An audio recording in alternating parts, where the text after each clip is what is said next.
High Court, William Okech, good morning and thank you for joining us. Thank you. So, well, Uhuru Kenyatta was declared president-elect, and that basically is nothing new. It was something that was expected, and it is within the legal confines of what IEBC needed to do. Yeah, certainly so. I think it had been a foregone conclusion, that being that the stiffest challenger to the president at that time, Honorable Raila Odinga, boycotted these repeat presidential elections. So it was a foregone conclusion. The world over by practice, where elections are boycotted, then you more or less find that the incumbent has higher chances of having an easy win. And I was just looking at the tweets. When you look at the tweet of Honorable Martha Karua, it's like he congratulated the president-elect for that easy win. So I think, just as he said now, this is one step forward. It opens now for the country's political processes to go forward. Within these 7 days after yesterday's declarations, any Kenyan, any voter has a right to challenge that declaration, as it were. In the Supreme Court? In the Supreme Court. Okay, so that's the two scenarios that we have. Within 7 days, somebody could go to court. Do you think NASA would be in a position to go to court as NASA, given that they were not participating in the election? Well, when you look at Article 21 and 20 of our Constitution, 2010, there's what is called public interest litigation. It opened up the scope whereby any individual, any organization can actually go to court and claim that somebody else's right is at risk of violation or it has been violated.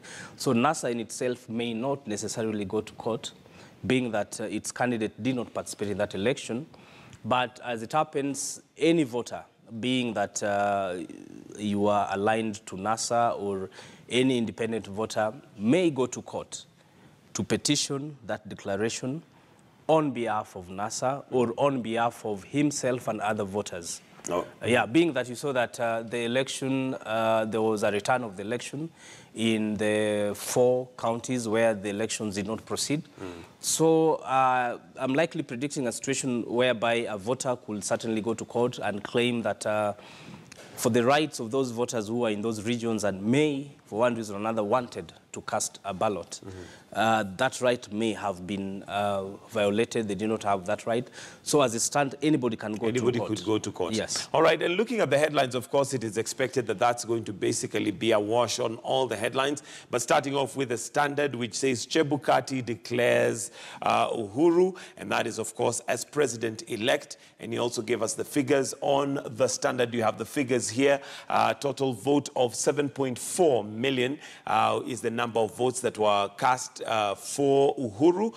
Then that represents 98%, 0.26 of the total votes that were cast, and it is 38% of the total number of registered voters. A definitely significant decline to the previous number that we had during the August 8th election. Oh, yes, certainly so. In August, there was a very, very huge turnout, being that there were several other elective posts also being contested, and I think about 6 of them.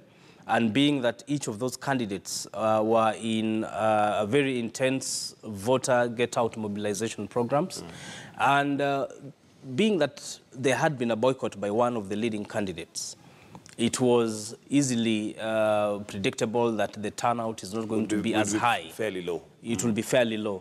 And it has also been said worldwide in instances of repeat elections, withstanding that there is a boycott or not, there is normally that pattern of low turnout in those repeat elections. So there you are, 38.8%, which basically shows that the